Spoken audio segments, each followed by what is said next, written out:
read that your dad is a fan of Tarzan. He was really excited to have you do this movie. Has Yes. he seen it? I'm very nervous for him to see it. That's like the only thing I care about right now is for my father to love it. Yeah. Tarzan was my dad's idol growing up. He religiously every weekend he would go to the local cinema in Sweden and watch the old, like the Johnny Weissmuller Tarzan movies.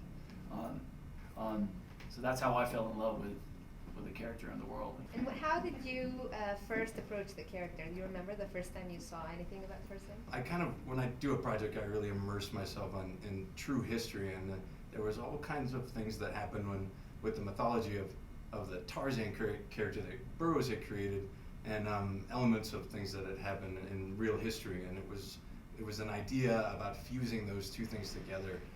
There's something that we experience in the world now where we're very removed from our primal instincts and things that animals do all the time, that we're having our coffee and we're getting on a plane and we're checking our phones, but all of those elements are still inside of us. And I think there's something really interesting about this character and exploring the fact that it's all still there, right? And to take it to the extreme, when you have someone like Tarzan, who was raised in the jungle and had to fight his way for supremacy, and then you take him out of that and put him in repressed Victorian England, it's very fascinating to explore that character.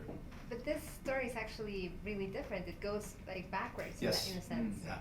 Is It's it the rediscovery. I think that's one of the reasons I think that was really important to do this movie, is a lot of people think they know Tarzan.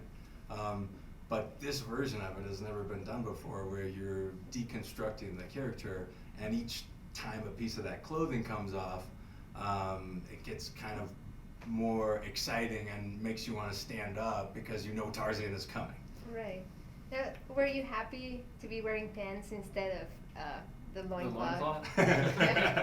Actually, I was more comfortable with little to no clothes because it was very hot. We shot it on these massive sound stages in London, and it was very humid and hot in there. So it was quite comfortable which towards the end of the movie when he's almost naked. But I thought it was really interesting and a really smart take on a very, very iconic character and a classic story. And fun because, like Adam said, it's something we can all relate to. We're all supposedly civilized human beings, but deep down we are animals. Physically, when the layers come off, what happens to him emotionally, and when he becomes more primal in a way, was incredibly fun.